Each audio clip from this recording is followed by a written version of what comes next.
financial literacy. What does that mean? Is it something that we use to handle our money?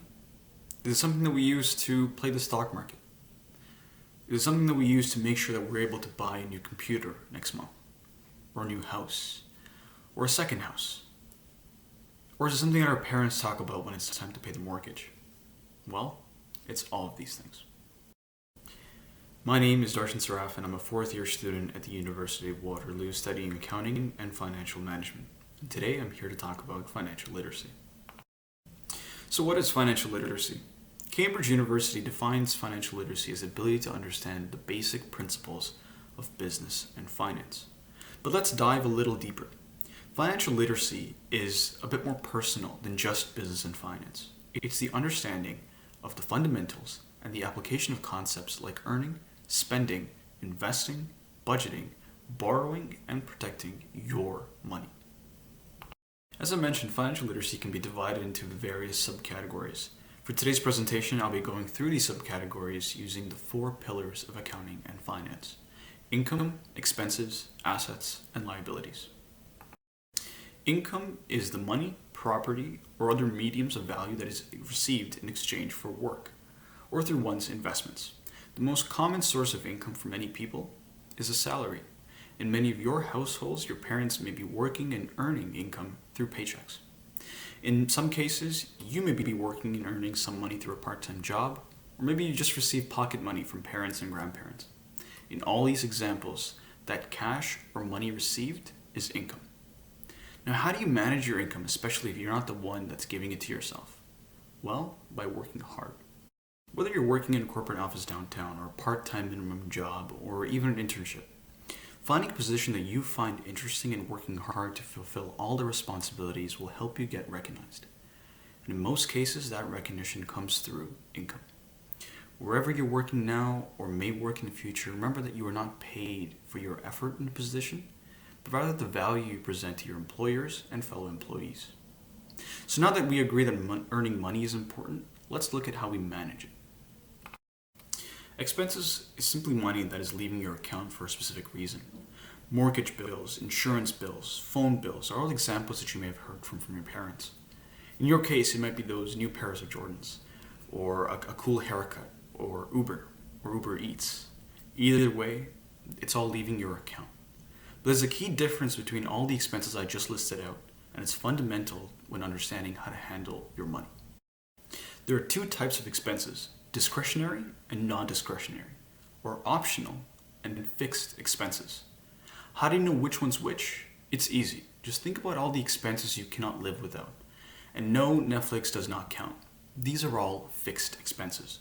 Mortgage bills, insurance bills, phone bills, groceries, auto loan payments, gas, tuition. These are all expenses that are fixed. Doesn't matter where you are in life, whether you're a high school student living with your parents at home, or living with friends at university, or living by yourself and working full-time, your one goal should be to make sure that your income exceeds your fixed expenses. Now, what about the money that's left over after fixed expenses are deducted from income? That's the room for optional expenses. Budget your optional expenses. Maybe as easy as saying, I'm going to leave $20 per month for food with friends. By planning and listing out all your optional expenses will help you decide how to spend your money wisely. A key tip is to consider savings as a fixed expense. A common practice is the 50, 30, and 20% rule. 50% for fixed expenses, 30% for fun, and 20% for savings. But as students, you may not be making high levels of income. But also remember, you don't have significant expenses. So change that 50, 30, and 20% rule to something that suits your lifestyle, like 70 and 30. 70% towards savings and 30% towards entertainment. That 70% should not be touched. Finally, if you're making a big purchase like a new computer or the next iPhone, always make sure that you have enough room to make sure that you can make that purchase.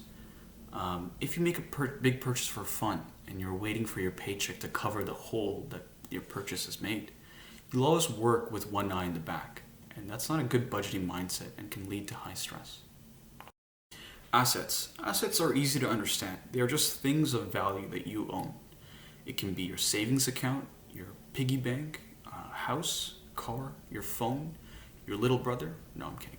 Those new pairs of shoes. Anything that has value. How do you build assets?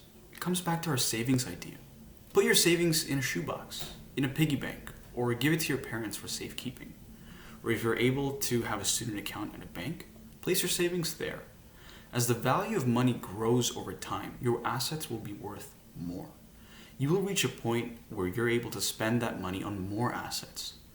Another type of an asset is an investment. Stocks, which I'm sure you've heard of, are pieces of companies. For example, if you own one share of Apple, you have 1 out of 16.39 billion shares of the company. Researching and investing your money in a stock is a good way to make a return over time, although there is some risk. If that company does poorly and the stock price tanks, your asset, which is your investment, will lose value. A good way to protect yourself is by investing in an index fund, or ETFs, which are basically baskets of similar stocks. They will diversify and spread that risk that you might face. Another important investment that is available to all of us as students after the age of 18 is a TFSA, which is a tax-free savings account. You are allowed to put a certain amount of money every year into your TFSA after the age of 18, and you can watch them grow tax-free, and you can withdraw at any time. But how does money grow? Albert Einstein once called it the most powerful force in the world: compound interest. But let's go back to interest. Interest is a charge for borrowing money. When you put your money in a bank, the bank is technically borrowing your money for others. That is why you receive an incentive when you place your money in an account at a bank. Compound interest is basically the interest that money earns on interest. So if you have $10 and it earns 10% interest, at the end of year 1, you will have $11. At the end of year 2, you will have $12.10. Compound interest grows your money. So start now and save your money. So when you're able to invest in a TFSA or place your money in a savings account, you will have a head start. When you are your parents' age, you will have a large amount that has grown through compounding interest over the years.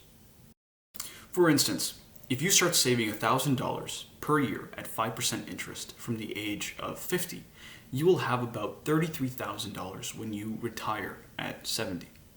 If you start saving the same amount when you're 20, you will have $217,000 when you turn 70. That is the power of saving.